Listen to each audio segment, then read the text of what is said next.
Thank you, Paula. Rotarians and guests, and now officially, this is the Rotary Club of Toronto, and I am Prince Kumar, your club president. It is my pleasure to welcome you to this first Rotary meeting of 2022. Happy New Year once again to you and your families.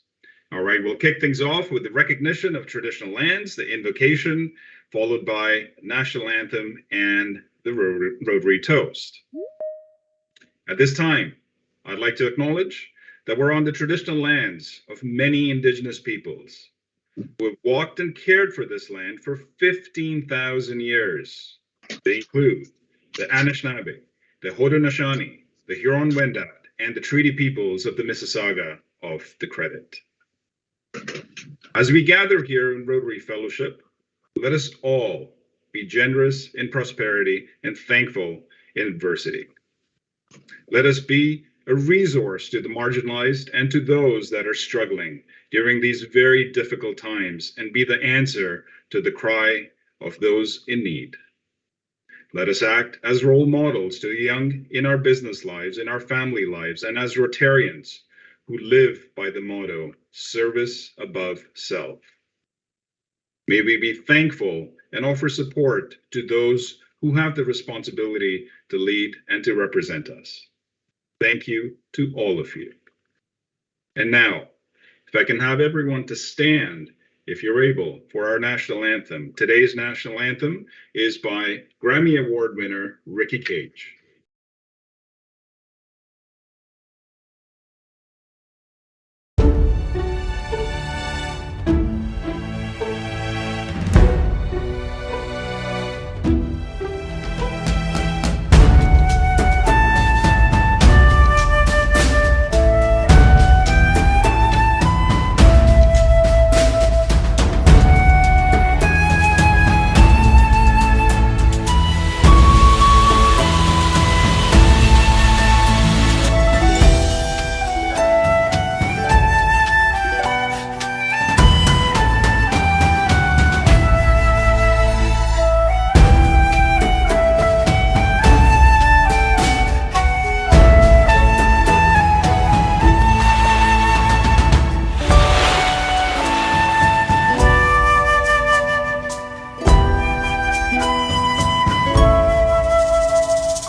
Thank you to Ricky Kej, the Grammy Award winner, for giving us the permission to share this with our members.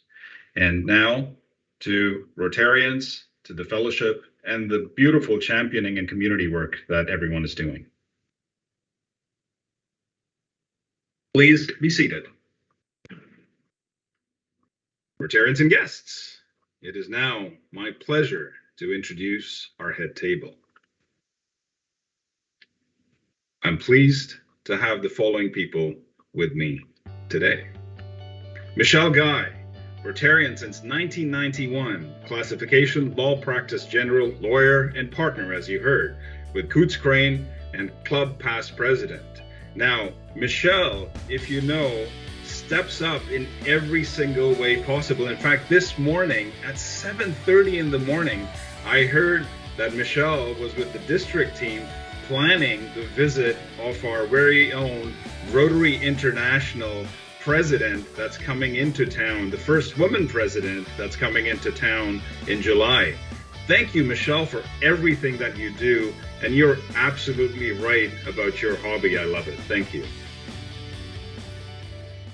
Andrew St.John, Rotarian since 2021, classification investment advisor with RBC Dominion, and a member of our tech team.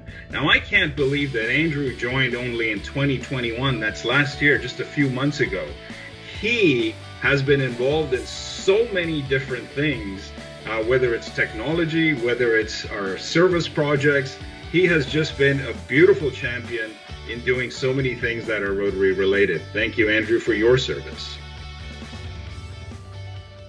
Terry Ray, Rotarian since 2007. Former classification, career transition, and executive coach, active retired member.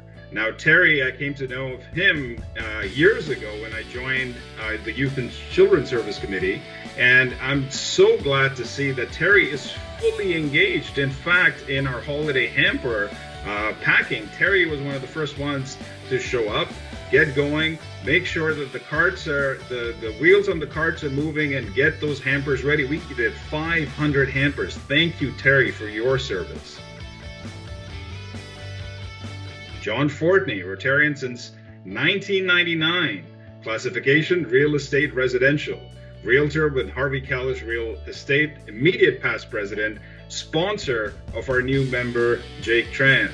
Now, John and his passion of Rotary, and I've said this many times, is if you want to find out something about Rotary, and especially about the great things that our club has done, not just last year, 10 years ago, perhaps 15, 20 years ago, John has a wealth of well-documented information. Please go out, sit down with him for a coffee or a drink, and you will not regret it. You will love it. Thank you, John, for your service. Jake Tran, our new member, our newest for 2022. He was also an impact reporter. So hint, hint to our impact reporters today. Jake will be formally introduced shortly. Yakos Spiliotopoulos, founder of Extra Ed, our impact reporter for today, also will be formally introduced shortly. And with him, Katya Rudzik, Director of Programs for Extra Ed, another impact reporter for today. Neil Phillips, Rotarian since 1998, Logistics Management, President of DGN Marketing Services, Club past president, not only that, a past district governor, co-chair of program committee, host to our keynote speaker. Not just that, he has been not just entertaining, but keeping our club alive with the wine club every single week since COVID started. How you do that, Neil, with all your Rotary work, travel, and other commitments, I do not know. Thank you so much for your service. That has kept us going. And of course, with our Phillips brothers, Andrew Phillips, editor of the Toronto Star Editorial Page, our keynote speaker for today, who will be formally introduced shortly. Rotarians and guests, please welcome our head table.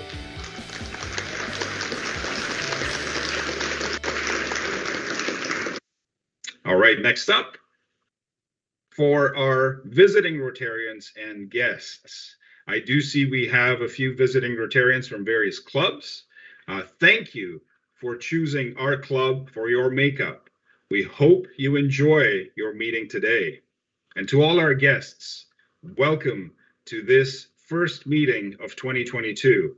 Please feel free to get on our site, hit the join button, and our member engagement committee will be happy to start a conversation with you to see how Rotary can make a difference with you and how you can make a difference with Rotary. Rotarians, please welcome our visitors in the tradition of our cake shop. Now, Rotarians and guests, you know this and you're aware that we do record majority of our meetings. Today's meeting is being recorded. That includes all chats and all videos. Should you not wish to be on the recording, please turn off your cameras. We will not be able to edit you out. And of course, as you always do, present a professional image. Now, we've been talking about projects, and I'd like to share not our first, not our second, not our third, but our 8th. Can you believe it? It's our 8th Rotary Minute video. And it's about one of the projects that this club took on just during the holidays. Andrew, if I can get the video, please.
For more information, follow the Rotary Club of Toronto to learn how together we can make a difference.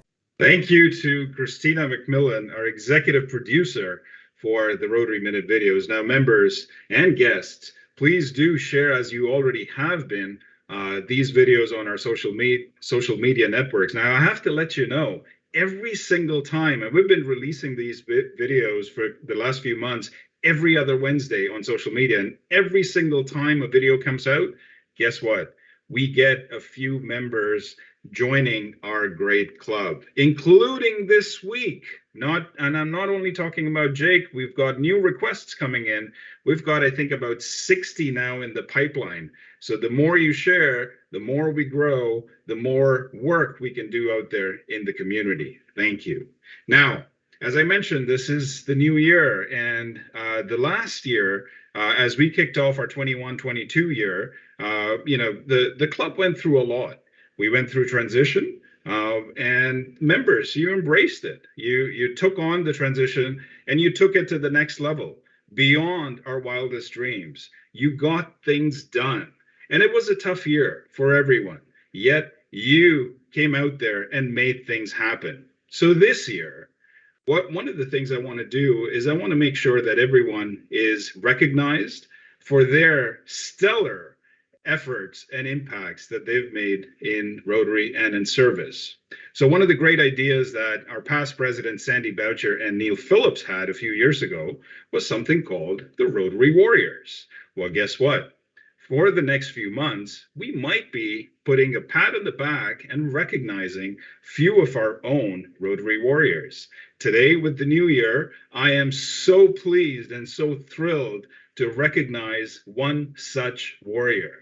Now, this particular warrior has been not only helping in service projects. I think I've seen this particular warrior come out in every single service project that we did in the recent past. Not only that, they have been calling and helping people behind the scenes. In fact, for our weekly meetings, this particular person is the one who shows up not just on time, but an hour before the meetings typically to set up the meetings. And now that might be giving up a little bit of information. Now, this particular warrior is not been in Rotary for many years. In fact, they only joined a few months ago. You guessed it right.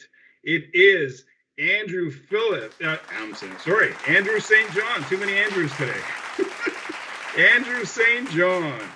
You, my friend, are a Rotary Warrior. You've helped with the tech team. You've taken it and raised the bar to a completely different level. You've always been there. And members, Andrew actually shows up an hour before every single lunch to make sure that it is set up properly. All the technology, all the work that goes behind the scene, and all the wonderful things, not just in technology, but service that Andrew is doing is just incredible. So Andrew, guess what? You are a Rotary Warrior, and this pin is making its way to your place. Congratulations. You're welcome to say a word or two. Well, I really appreciate it. And as I said in the chat there, it's been such a privilege to be a part of the club and to see the impact that we make in the community. Rotary really does amplify the capacity that we have to give back to the communities that support us as we grow and learn together. So thank you all for supporting me in this journey, and I'm excited about the year that we have together ahead. Well done. Congratulations.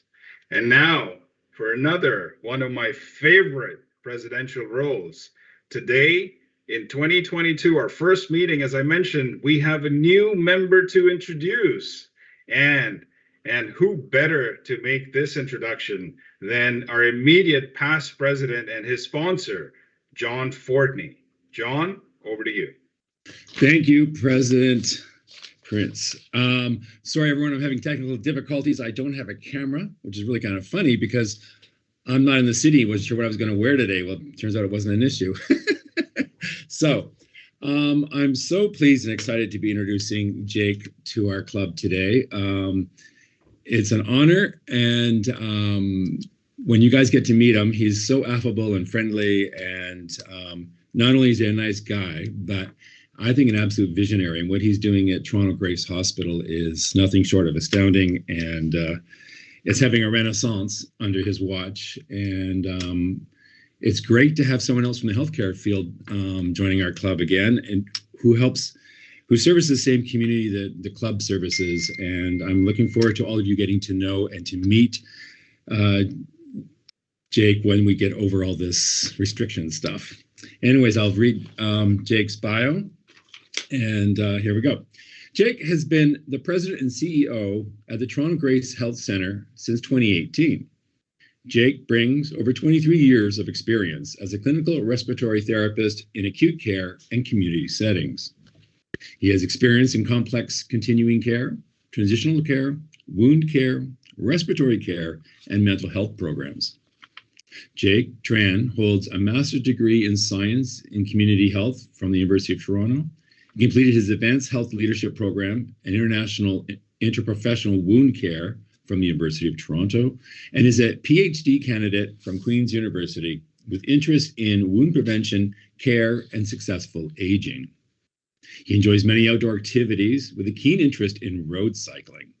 The longest distance traveled in one day was 250 kilometers. He went Markham, Aurelia, Barrie, Newmarket to Markham. Total hours on the bike were 10 hours. I'm just, wow. Anyways, Jake, welcome to the club. Everyone, I really look forward to you all getting to meet Jake. Jake, can you like to say a few words? Congratulations. Thank you, John. And it is an honor to be part of the Rotary Club, and truly looking forward to participate with the Rotary Club in making a difference in our community in Toronto. Thank you, and over to you, President Prince. That's amazing. Jake, I'm really looking forward to serving with you, and congratulations for becoming our first member for 2022. So next up is, again, another very exciting segment. It's our impact reporting segment. So for our impact reporters today, we've got Yakos Spiliotopoulos, the founder, and Katya Rudzik, the director of programs for Extra Ed. Now, let me tell you about Yakos and Katya. Yakos is an entrepreneur and has over 20 years of teaching experience, wow, under his belt. And he started Extra Ed with the goal of making education meaningful, accessible, sustainable, and fun for everyone of all ages. And Katya, who's responsible for bringing this wonderful program to as many people as possible. She works with schools, community groups, members of the public to ensure that their innovative, rewarding, and meaningful programs can be delivered in a way that meets individual needs.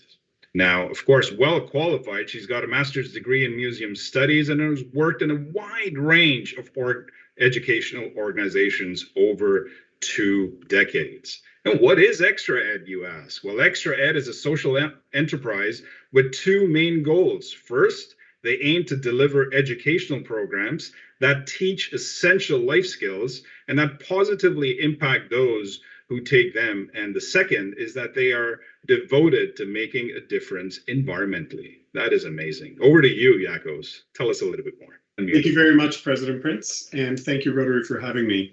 Extra Ed was founded in 2015, and we started out delivering financial literacy programs, as you've heard. We've branched out over the years to offer a full range of programs, from chess and coding to stand-up comedy to Indigenous language and culture. But in many ways, the story of our financial literacy program is our story. The aim of the program has always been to empower people around the subject of money. Money impacts all of us every single day. In most areas of our lives, whether we want that to be true or not. And this program's main goal has always been, really, if I was to distill it, to prevent as many people as possible from falling into that debt trap right out of the gates as they become adults, And this is particularly true among new Canadians and those from lower income communities. I realized early on, though, that no matter how high-minded I may have been in setting up this program, I knew that these goals would never be achieved unless the program itself was interesting and fun and engaging and easy to understand and versatile and engendered long-term thinking, and if it wasn't just wonderful in every way. So that's what we did. Now, don't take my word for it. My job is to tell you how wonderful I think Extra Ed is. However, it's notable to say that since 2015, we've taught tens of thousands of students and formed partnerships with school boards, including the TDSB, the single biggest school board in the country. And we've worked with government-sponsored organizations teaching to Syrian and Yazidi refugees.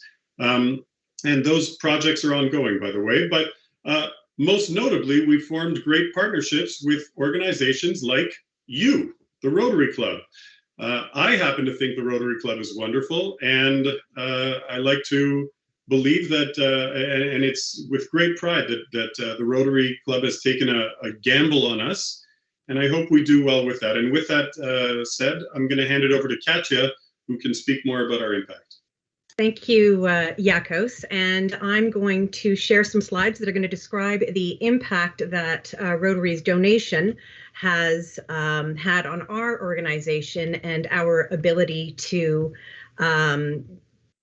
spread what Yakos has just described, the benefits of our financial literacy program, to people that might not have otherwise had the opportunity. So with the donation of $25,000 from Rotary Toronto, our aim was to provide 550 students in around 15 schools with access to this program. So far to date, we have served about 508 students and have spent about $15,408 of that donation, which excitingly has 23% of the donation remaining for only 8% of our target, which means we're going to be able to exceed the target.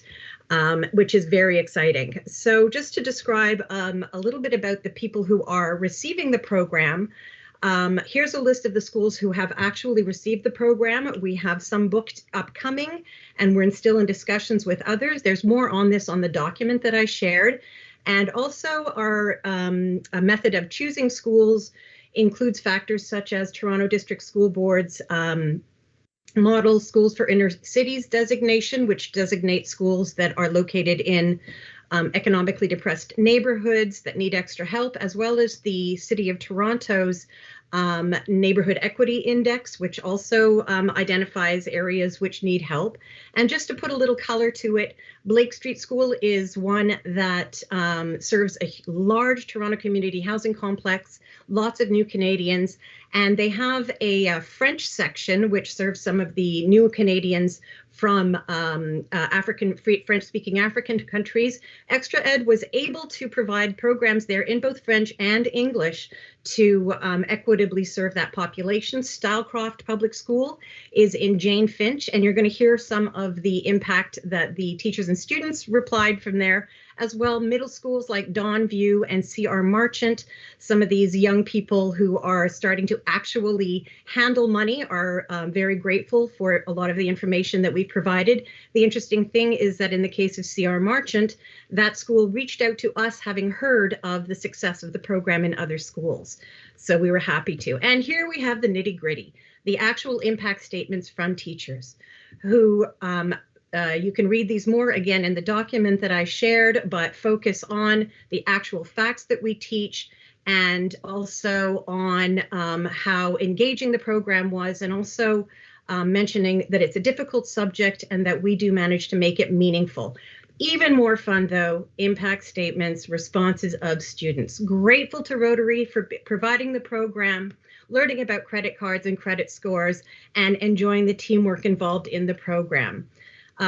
Thanking us for teaching them how not to get their credit cards canceled when they get older, the difference between credit and debit cards, and also thanking us, thanking Rotary Club for paying for the financial literacy education and letting us know how much they enjoyed winning the Cahoots games. So in short, I just wanted to say thank you again on behalf of our of the students and us.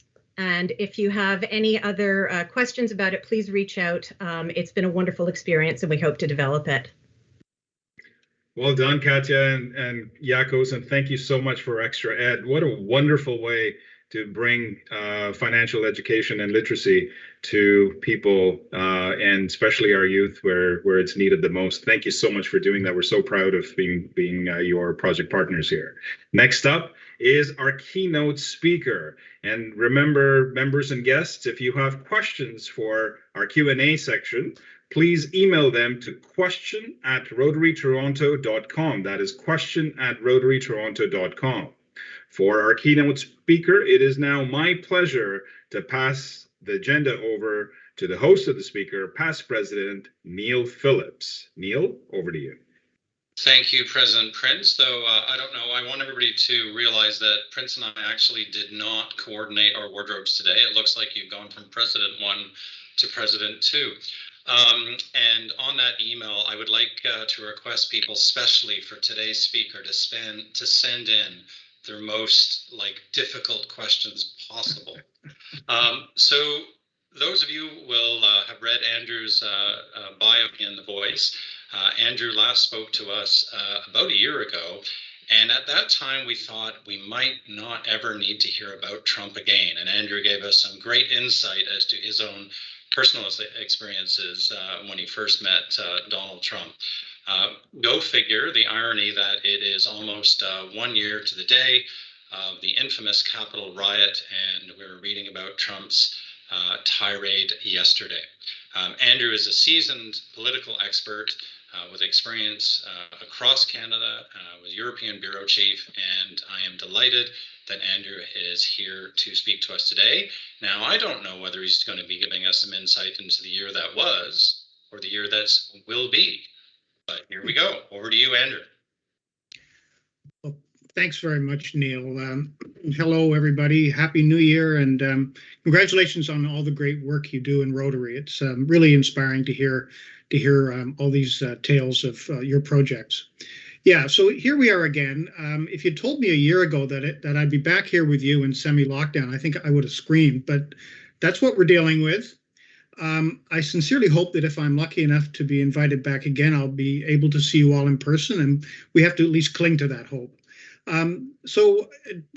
Neil wondered, I was asked first to review the political scene, but actually I'm going to look forward rather than review 2021, because honestly, who wants to spend any more time in that year? Let's just turn the page and go forward.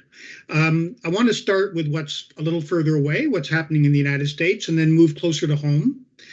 Taking a quick look at the outlook nationally, provincially, and in Toronto. And I hope you'll have questions and observations. So let's just plunge in. So I can't actually recall if the January 6, 2021 riot or insurrection, whatever you want to call it, in Washington had actually happened when we met last January. Regardless, it was a huge shock to everyone, those who were there and those who were watching. And I went back and I reread what I wrote in the Star that day for publication the next day.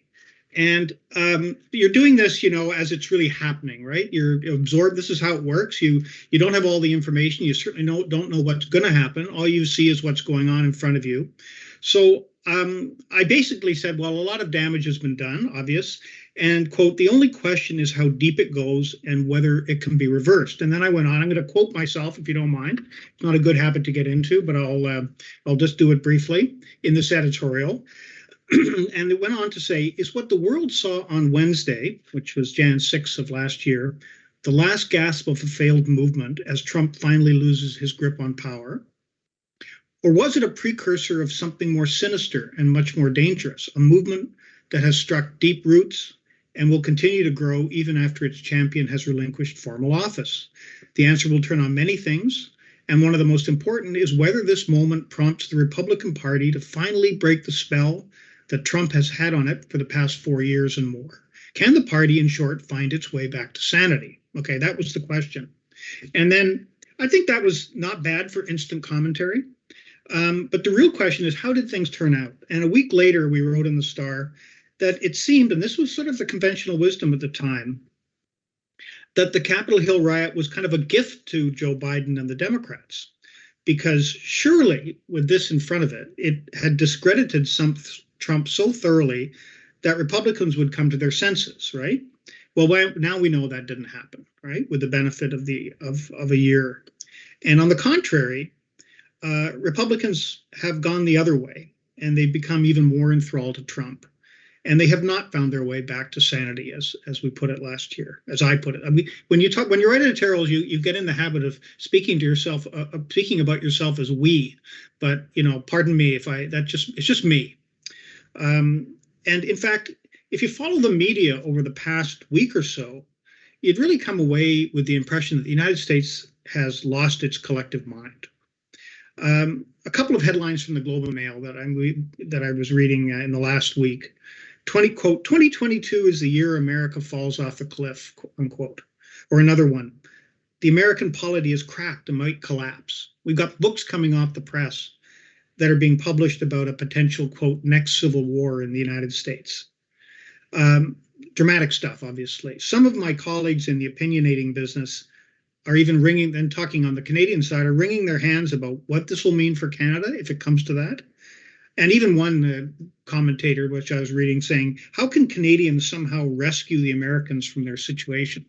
Well, that's an easy one. The obvious answer is we can't. There's no point.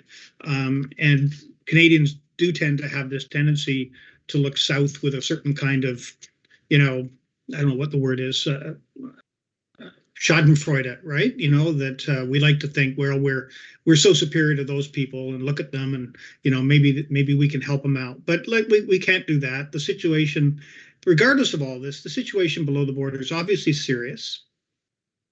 It's mainly because one of the two great political parties there has basically turned its back on the rules of the game, and the most important of which is that there are rules, right? That if you lose an election, you just accept the result and you resolve to do better next time. I mean, that's the whole principle of alternation of power, and that there are fixed rules. But instead, and I mean, I'm sure you know this because anybody who follows the media at all can't have avoided it in the past week. Something like 70% of Republicans believe that the 2020 election was rigged, that Joe Biden didn't win fairly, that it was essentially stolen.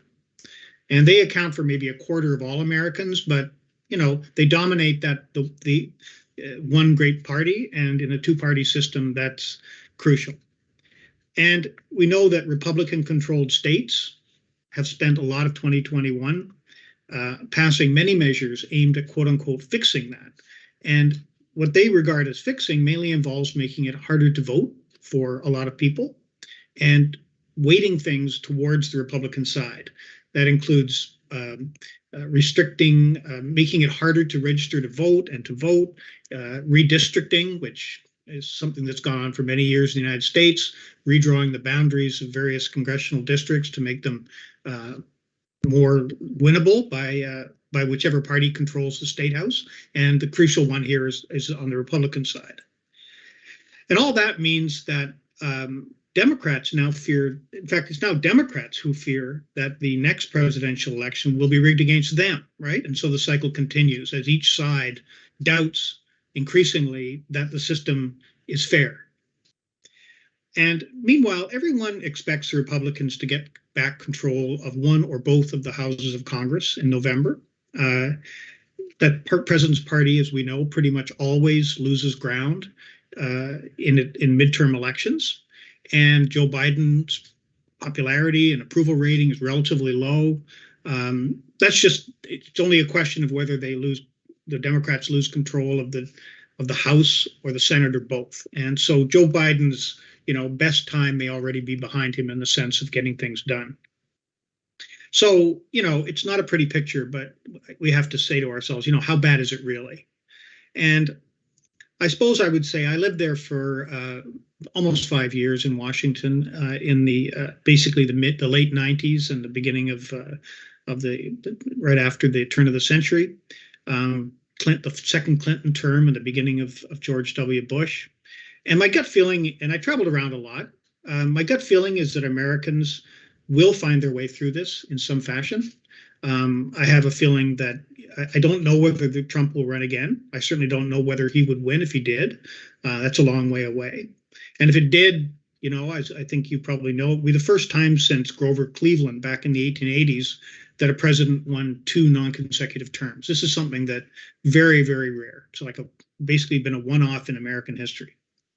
But I do think that liberals, and by liberal, small L liberals in the United States tend to be Democrats, and liberals in Canada, which is basically in American terms almost all Canadians, we have a tendency to sort of catastrophize events in the United States, right? Alan Fotheringham, who was a columnist for a long time, died a couple of years ago, used to call it the excited states of America, right? Because in contrast to Canada, all their divisions are out in the open. We tend to do a little bit more elite management of differences, and it's all out in the open for them. And it's more fun in a sense to gaze in horror at things, to predict things like civil war, and then to consider all the reasons why that could be wildly exaggerated. I have a feeling that we're in a moment now where on the Canadian side, for our own reasons, and in the United States among Democrats, that we're exaggerating things. But this is a gut feeling. Who knows? I've certainly been wrong before. I never thought that Trump would be elected, and obviously thought a year ago that the Republicans would somehow come back to reason. So look, you have to take my track record into account in listening to all this. So that's kind of the fun part, I'm afraid. When we turn to Canada, things get a lot duller, frankly, on the political scene when we look ahead. On the national scene, the Liberals are firmly in power for quite a while, at least for a couple of years, maybe 3, more likely 3, even with a majority government. Because people remember last September when we had a federal election and the seat count came out pretty much the same. And everybody said, oh, nothing's changed. Well, actually, a lot changed. In fact, pretty much a lot changed because the opposition parties had to face up to the fact that they could not push the Liberals out, right? They had a shot at it. The Liberals stood, they resisted the attack, and all the cracks in the other sides were revealed. So the Conservatives are now embroiled in a continuing struggle over Aaron O'Toole's leadership. They won't really face up to that until sometime next year when they have a convention, and so that'll be roiling along in the background for quite some time. The New Democrats did not make the kind of breakthroughs that they hoped they would make. No opposition party really has any motivation to prompt an election, and so barring something entirely unforeseen, Justin Trudeau can remain Liberal leader pretty much as long as he wants, as far as anybody can tell, certainly for the foreseeable future.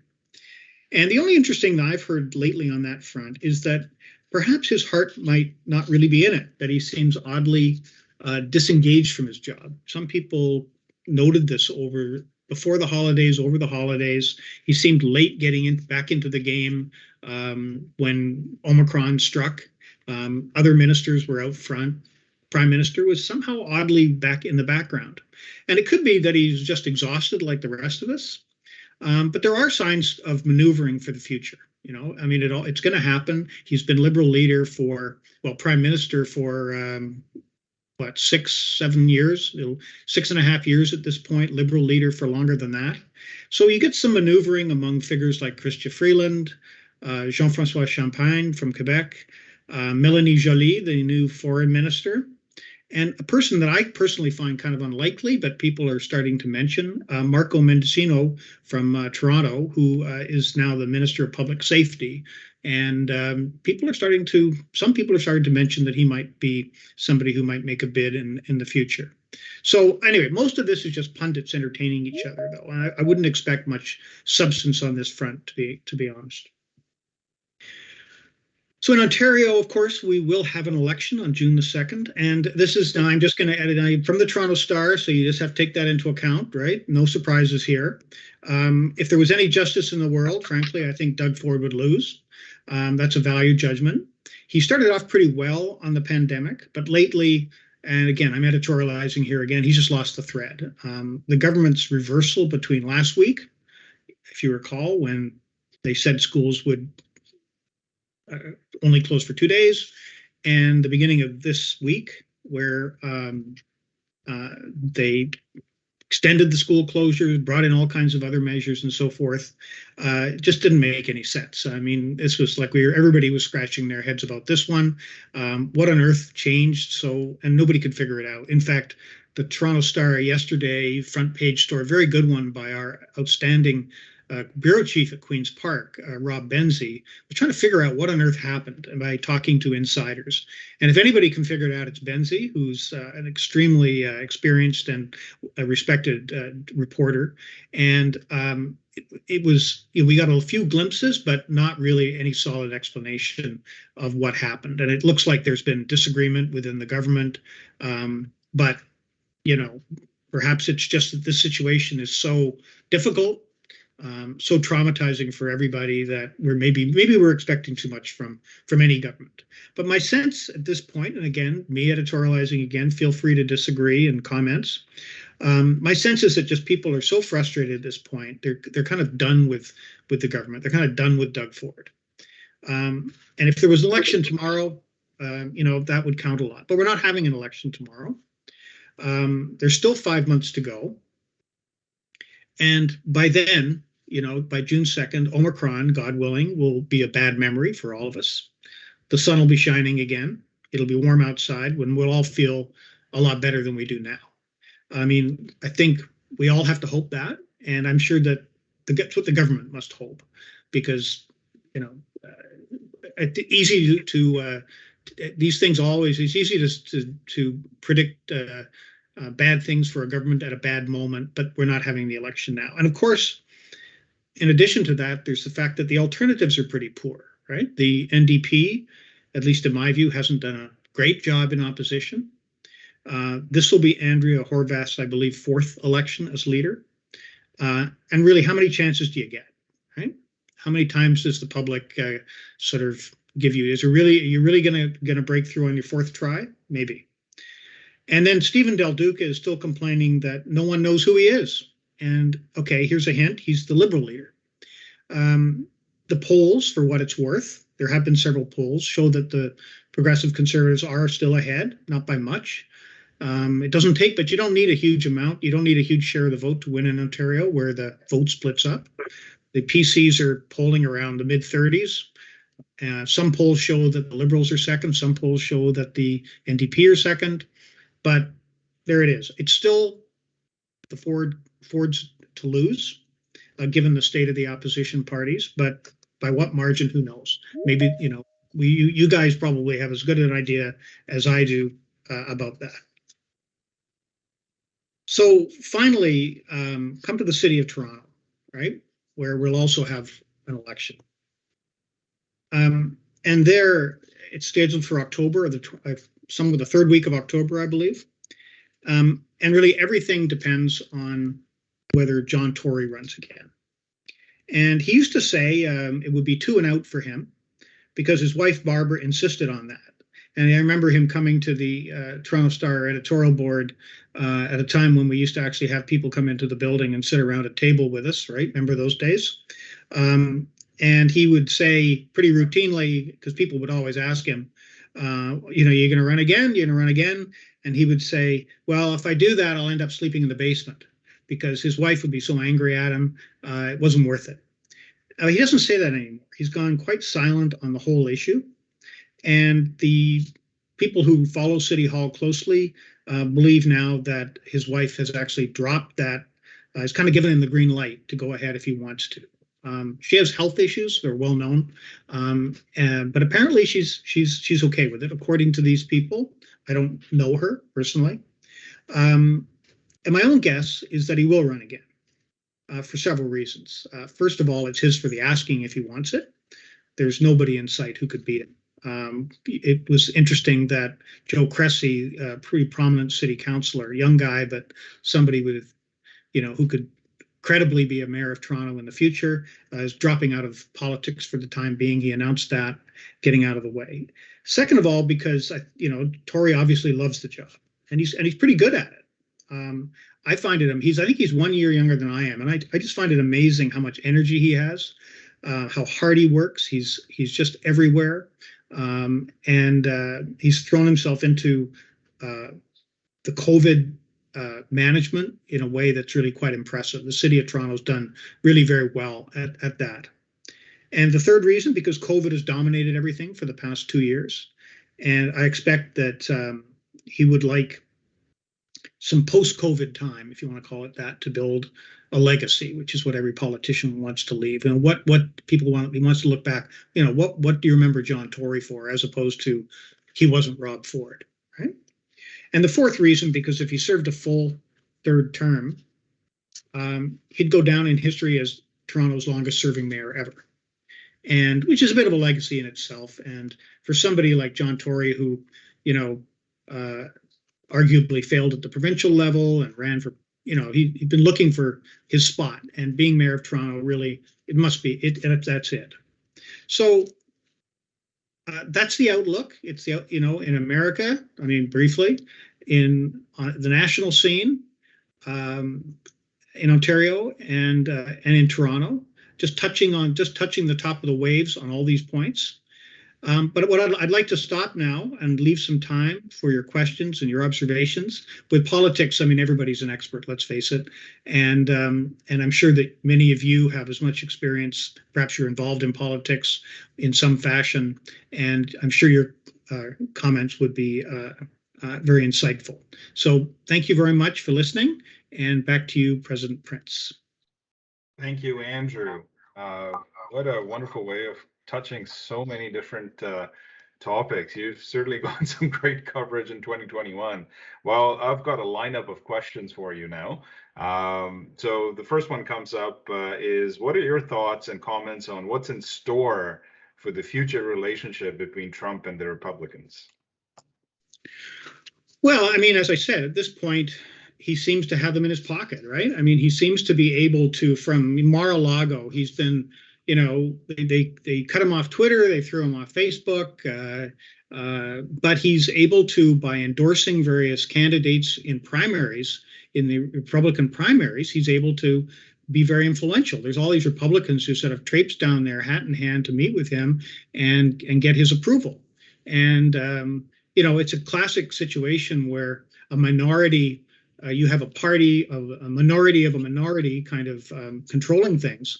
So they seem to be so afraid of offending him and his, quote, base, that they're going along with him. And we've seen what happens to Republicans who defy that, right? Liz Cheney was basically thrown out of the leadership.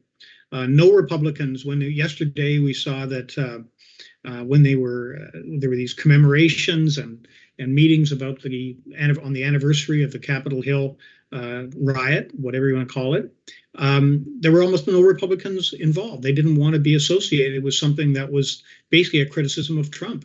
So, for all those reasons, he seems to just have them under his spell. That's the most disturbing thing. That's interesting. The next question actually is somewhat tied in. In the U.S., will there actually ever be a time where we'll see more than two feasible parties? It seems to be we're just one party away from a dictatorship there, and maybe it's working, maybe it isn't. Right. Well, I don't think that's a realistic possibility. I actually thought, and again, it was something that that might have happened a year or so ago, that in effect the Republican Party would split. There'd be kind of a Trumpist party, and there would be, a sort of more traditional Republican Party. That there'd be a sizable number of Republicans who would kind of try to claim back their party or claim back the ground of, sensible conservatism. But it clearly didn't happen. I mean, the United States is just, people have tried. You look at American history, the efforts to do third parties have been unsuccessful, uniformly unsuccessful. Even there was, the Bull Moose Party, if you want to go back 110 or 15 years ago, Teddy Roosevelt and whatnot, and you get various individuals who tried to get things going, but it never worked. I just don't see it. I don't think it's a realistic possibility. And that's very unfortunate because, it's because this comes down to the heart of it. Because when you have a two-party system and one party is captured by in effect outside forces, you're really in a quandary, right? Because it does depend on having two players on the ice that kind of respect the fact that there are rules. All right. Our next question will take us to the Canadian framework. As you mentioned, a lack of appetite from federal opposition parties to cast a vote of non-confidence. What would it take to see this minority government dissolve? And if it does, do you anticipate we'll see Trudeau stepping down? Well, I mean, I think it would be very difficult. I think, well, we're re-asking the question in the same way, right? I mean, what would it take? It would take a vote of non-confidence by most opposition parties, and it seems like they don't want to do that, right? It would take perhaps some, giant scandal in the Liberal Party or something, so that Trudeau was extremely weakened. The second part of the question was whether Trudeau will lead. Is that right? I'm sorry. Would he step down? Yeah, will he step down? Well, I don't think there's no reason for him to step down for the next, say, 2 years. If he were to step down, presumably he would want to give his successor a chance to, have a runway to the next election. And if you suggest, for example, that they're pretty much, they could be in power for, say, 3 years after the last election. And you might think that maybe towards the end of next year, if he was really just fed up, he might step down, give somebody else a chance to get them in place for an election in 2021 plus 3, 2024, something along those lines. I mean, that'll be that's, as I say, people are trying to read his mind by saying, well, maybe his heart isn't in it, and by the end of next year, perhaps he will have been prime minister for 7 going on 8 years. That's an awfully long time, taking a lot of toll on people, right? I mean, in the last 2 years, I think it's taken a lot of toll on all of us, and including him. And after 8 years and 10 years as Liberal leader or so, perhaps he'll conclude that. But we're just trying to be mind readers at that point. All right, and let's go international now.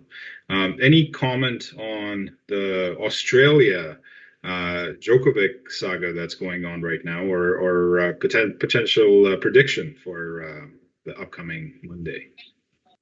Well, Djokovic, I mean, he deserves all he gets, right? I mean, there's no sympathy for him.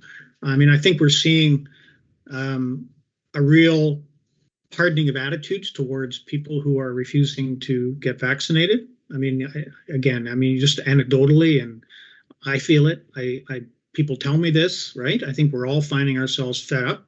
And Australia has taken a hard line on COVID all along. Along comes this guy who basically suggesting that he's, above it all, that he deserves some kind of, because he's a famous, successful athlete, that he, and Australian government is basically saying, to heck with that, right? You can follow the rules like everybody else. I mean, again, I'm just reacting as one individual, but I'm just saying, I admire him as a tennis player, but I don't admire his attitude on that. And let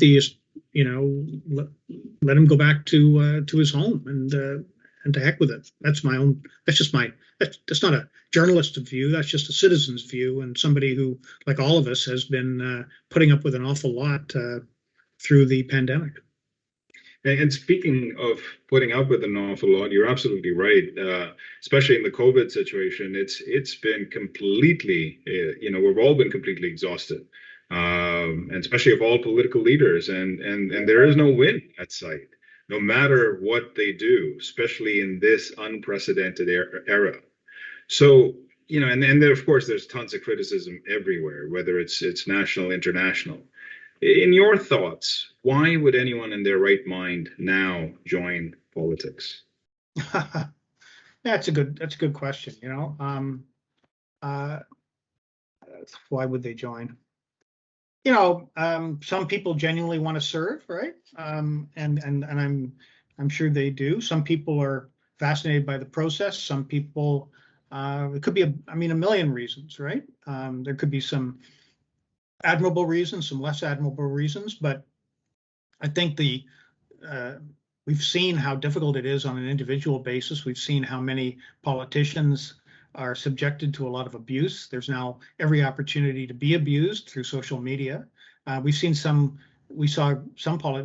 politicians stepping back. Catherine McKenna, right, basically stepped down as got out of politics. She was environment minister, and I forget what else after that, and was subjected to an awful lot of abuse on social media.